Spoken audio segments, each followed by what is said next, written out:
Welcome to New Thinking from the Center for Court Innovation. I'm Matt Watkins. We're bringing you one of our favorite episodes from the archives today, a conversation I had back in May of last year with Brooklyn Public Defender Scott Hechinger. Scott is a fantastic explainer and kind of a witness at the front lines of the justice system. If you're on Twitter and you're not following Scott, you're really missing out. But what got me thinking about this conversation again was the release of Ava DuVernay's remarkable series on Netflix, When They See Us. It's a dramatized account of the Central Park Five, or really the exonerated five. The five black teenagers wrongly arrested and then imprisoned for the rape of a white woman in New York City's Central Park in 1989. The series shows in really painful detail how prosecutor and police power is used to force false confessions out of these five pretty defenseless teens. And their story might be an extreme one, but it's by no means an isolated example. Most of the situations Scott and I talk about in this episode concern far less serious charges, but what comes across, I think, is how the system, with prosecutors at its head, uses a combination of coercion and incentives to get what it wants out of defendants. So, here is that discussion with Scott Hechinger, the Director of Policy at Brooklyn Defender Services. I started by asking him to describe a typical day in the life of a public defender. What is a normal day like for a public defender? One of the kind of incredible things about doing the work that we do as public defenders is that no day is ever the same. Our practice is as diverse as the client base that we represent. Of course, our clients are all unable to afford representation, and unfortunately, whether by design or this is how it's become, from certain neighborhoods and are of mostly people of color.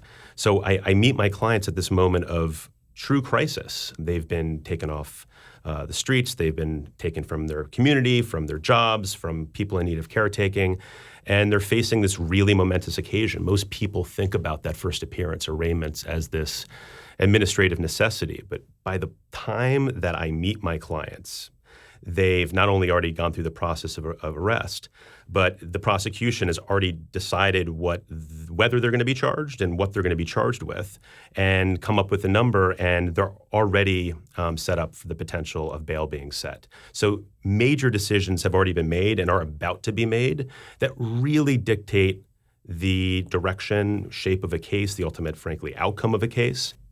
So the stakes are really high for your clients. And I mean, one of the larger questions I have is how fair a fight is it, in a sense, between prosecutors and public defense attorneys?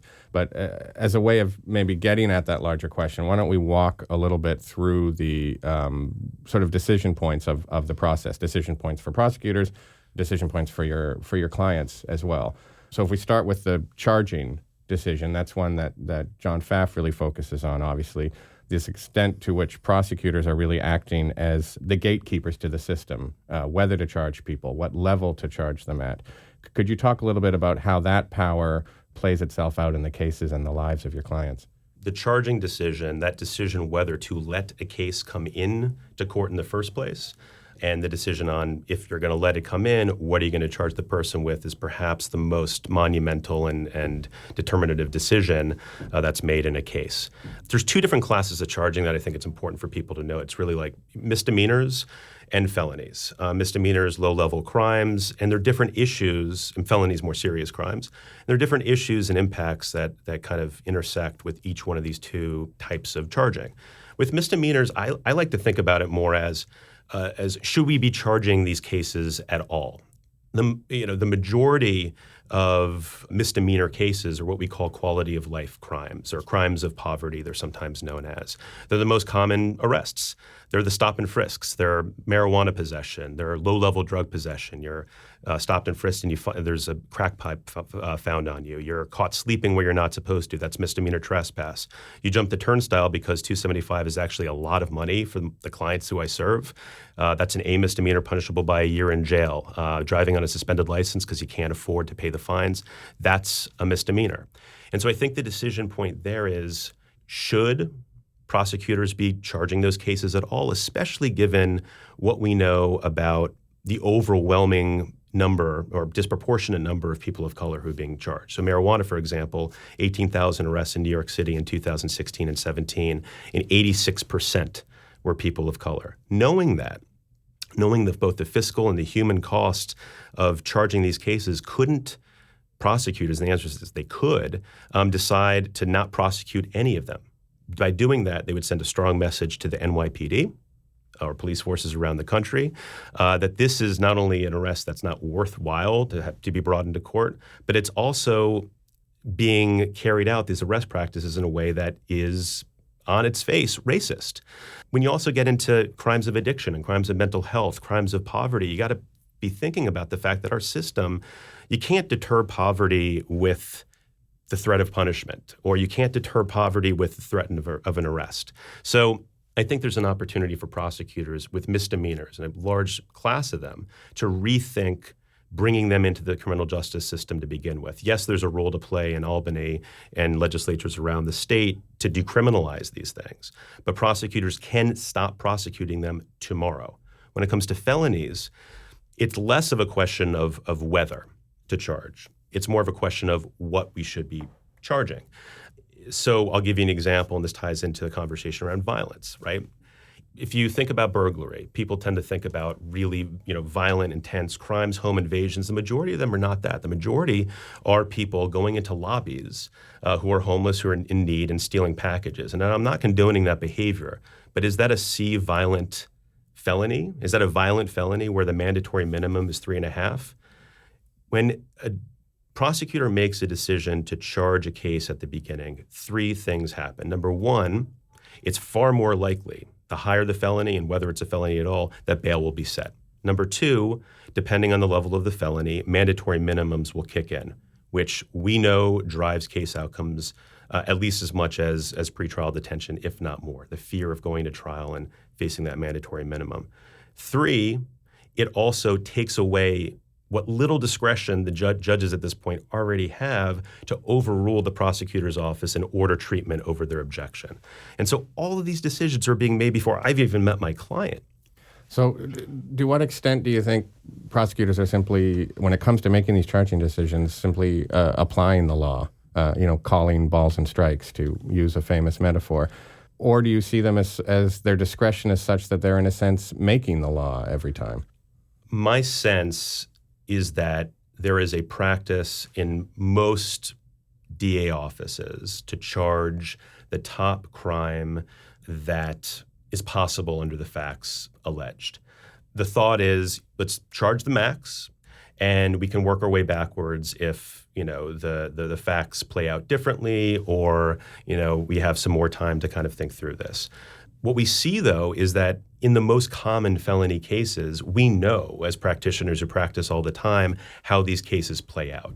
Only 16% of violent felonies that are charged as violent felonies in New York ultimately end in prison. Most of the robberies that come through my desk are young kids stealing other kids' cell phones, bullying behavior that elsewhere you might get a suspension. They're charged as violent felonies. And if prosecutors just took a slightly different approach and really thought critically about the fact that those cases not only are not violent, but they often, more often than not, end in misdemeanors or wind up getting dismissed, that initial decision to charge, which then has an impact on bail, would be very different and would have a big impact on the course of cases and administration of justice overall.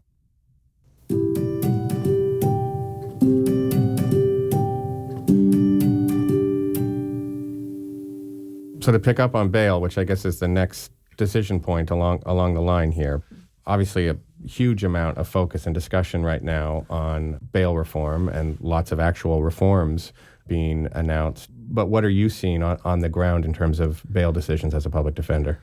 So it's kind of amazing that bail has become the hot button issue it has been. Amazing in the sense that no one was talking about it 5 years ago, 6 years ago.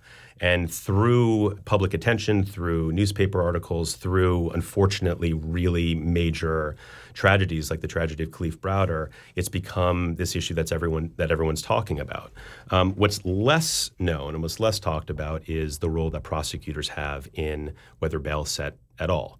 Most people think, and it's true, that judges have the power, and they do. They're the ones who ultimately decide whether to set bail or not. But prosecutors can decide whether or not to ask for bail, or consent to release or consent to release with supervised release. They also have the discretion to, about how much bail to ask for.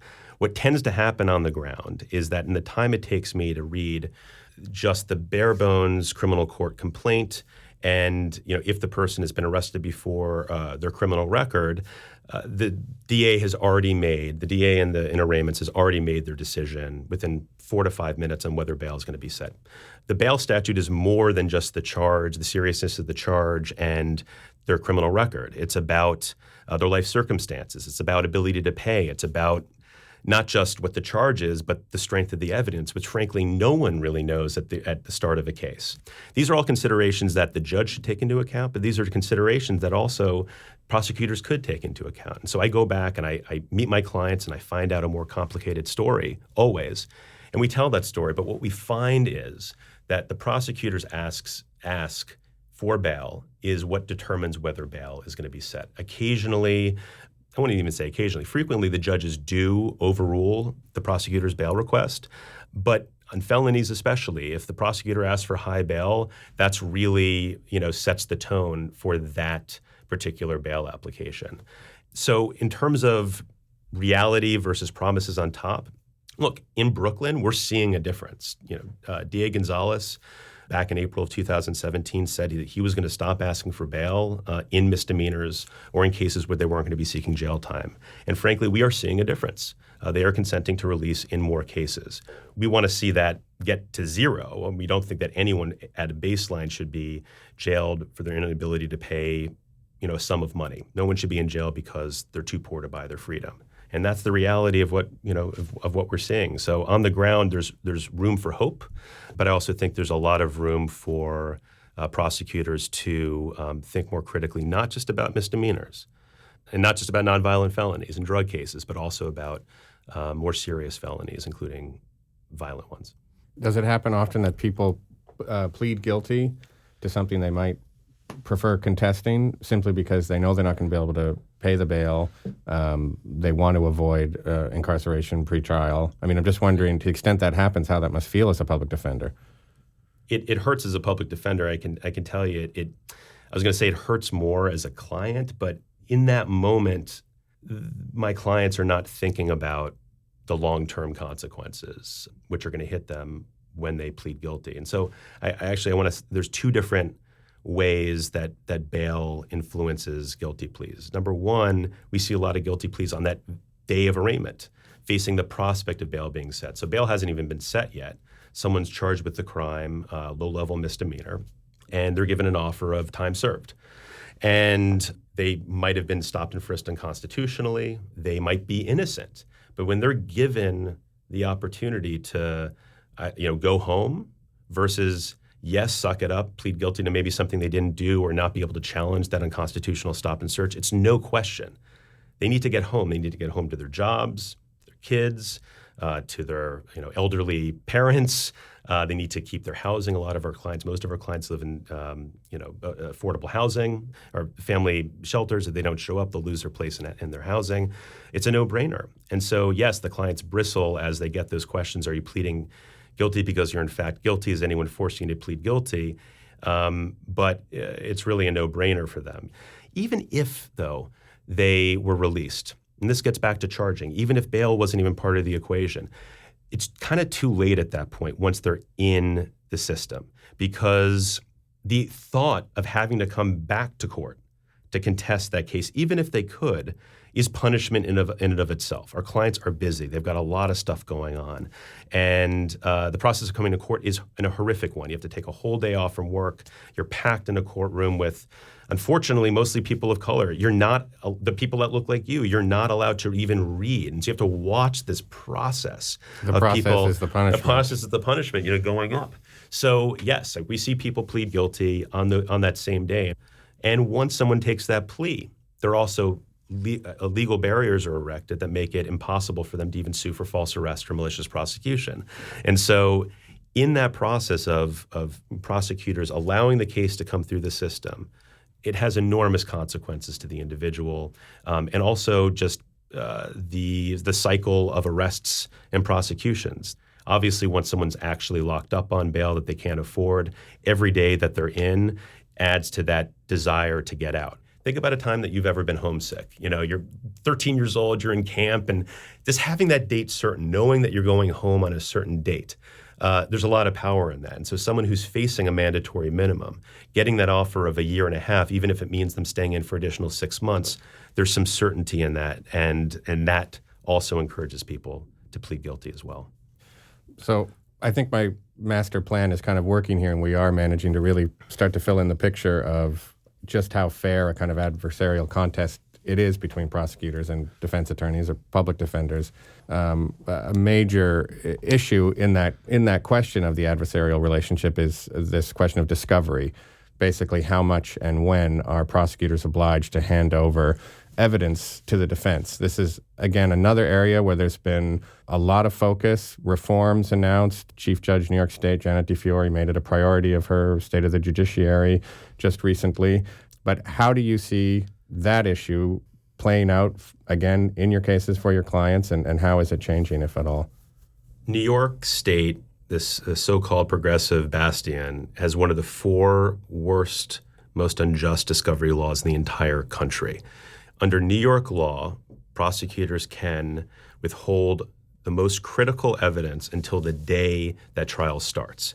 And so in the few cases that do go to trial, it's trial by ambush. How can you prepare for trial if you don't have the evidence? And so that leads ultimately to wrongful convictions. It leads to people going to trial thinking they have a case and ultimately getting convicted. But the biggest impact of the fact that defense attorneys and defendants and our clients don't get discovery is that they can't make informed decisions up front in deciding whether they're going to risk going to trial or plea.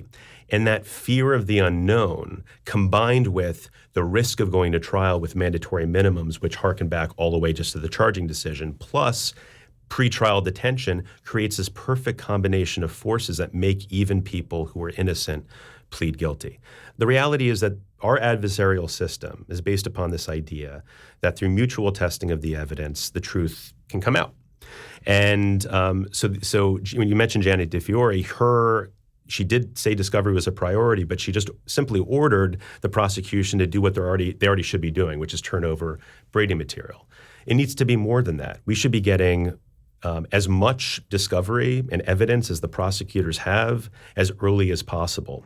It doesn't just help the innocent, as we've been talking about. It also helps people who may have committed the crimes make more informed decisions. It also helps me as a public defender negotiate with prosecutors for fairer outcomes. There are these things that were set up, the tough on crime decade, 70s, 80s, 90s, same time that everything was being criminalized and mandatory minimums were kicking in, discovery laws were changing. All these laws came into force that had the effect of transitioning power away from judges, discretion and power away from judges, and putting it pretty much solely into the hands of prosecutors at the expense of, I think, justice, but also the expense of fairness and balance between defendant and prosecutor.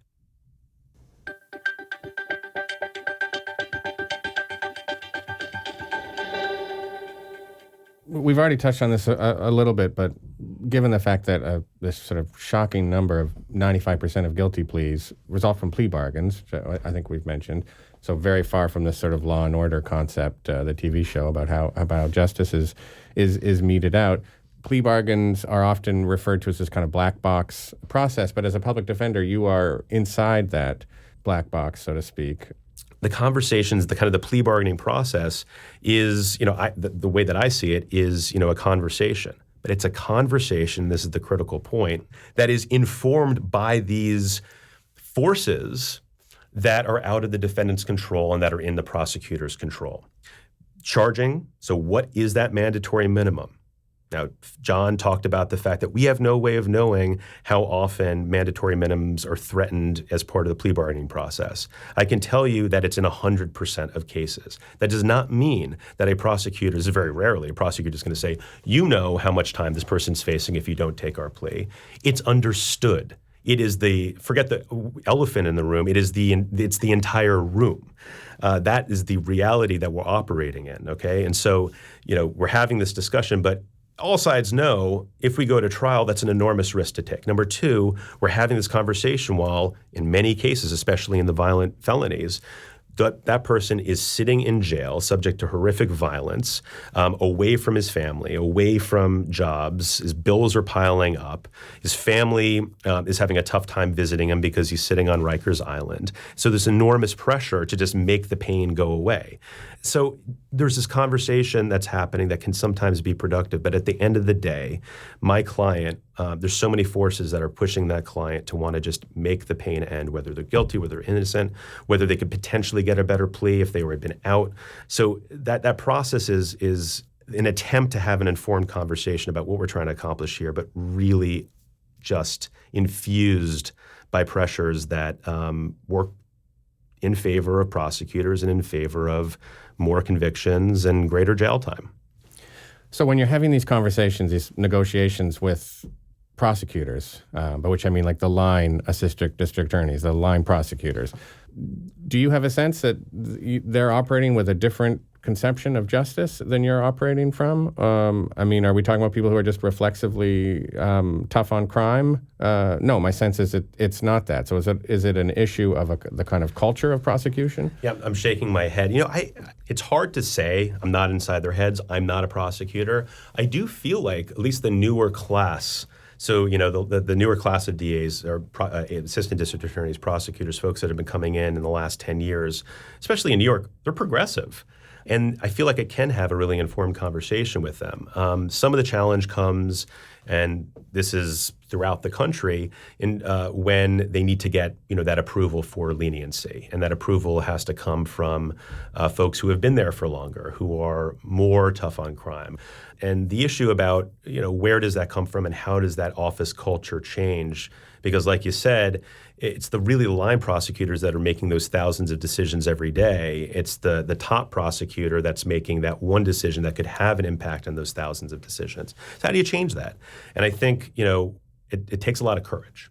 And that courage comes from, I think, a growing sense right now, and is able to come from now, a growing sense now that people on all sides of the political spectrum believe that mass incarceration is a major problem, that believe we are spending far too much on people, on locking up people, and far too little on actually addressing the root causes.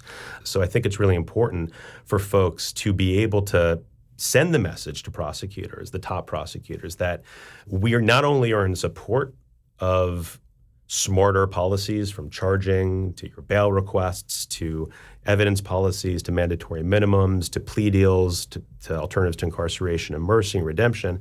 But we're going to stand behind you even if in that rare case something goes wrong. So when it comes to this idea of people more generally paying a lot more attention and understanding the stakes of what's going on with prosecutors' decisions in the criminal justice system, it does seem like that is happening right now to a quite remarkable degree. I mean, I feel like almost every day there's a new DA race that's in play that nobody was expecting to be in play. Do you share my assessment of this sort of remarkable moment? Do you find it exciting? Do you find it hopeful? I find it exciting and hopeful. I'm not banking, everything on it. It's one piece of it. It is a large piece of it. I'm hopeful just at a baseline by the fact that people are focusing on the process in court as kind of a critical piece to this mass incarceration problem. As John said, people tend to focus on the flashy, the sexy stuff. So, the police and police violence and stop and frisk and extrajudicial killings at the front end, and the back end focus on length of prison time and parole and probation and state supervision. But what happens in the middle is really the most important stuff. It's what both reinforces the beginning and drives what happens at the end. And so just at a baseline, the fact that people are talking about prosecutors and the power that they have and starting to pay attention, it's an extremely exciting moment. And how do we get here? It's because the space has been created by crime rates going down. So crime and the fear of crime receding from debates and giving elected officials like prosecutors more room to be courageous and to talk about soft on crime policies without being so afraid of political suicide. It also comes from people starting to pay attention to more complex aspects of the system. I think that started with bail. Bail was once seen as a really kind of wonky, lawyers only know issue, and now it's become something that people can really wrap their heads around. And I think prosecutor power is really the same. When you think about, charging, it sounds really technical. Most people previously, and it's probably still, don't think that it's a big part of the process and know how important it is. But when you break it down and you explain it, it becomes tangible, and people feel like they can actually make a difference. With bail, the same thing. With discovery, every time I change the word discovery to evidence, and I talk about the role that prosecutors have, it's this this immediate head shake. So what are we doing? Like, how can we change this? And what's the pushback? And I think the fact that there is a player in the system that really can control the way that these laws operate to drive mass incarceration, either one way or another, is really empowering for people. It's not, again, the be-all, end-all. It's not changing the law. It's not decriminalization. It's not taking away mandatory minimums.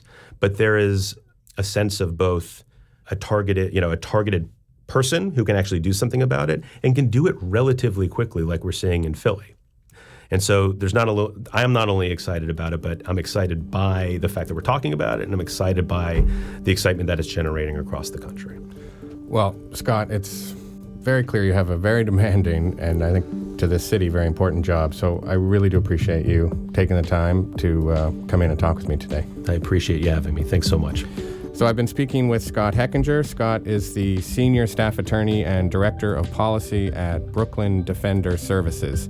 And this has been the second episode in our series on prosecutors, with more to come. You can hear the first episode that was with John Pfaff that we've referenced a few times. That's at our website, courtinnovation.org, or better yet, by subscribing to New Thinking wherever you get your podcasts. Technical support today provided by Bill Harkins. Our theme music is by Michael Aaron at quivernyc.com. This has been New Thinking from the Center for Court Innovation. I'm Matt Watkins. Thanks for listening.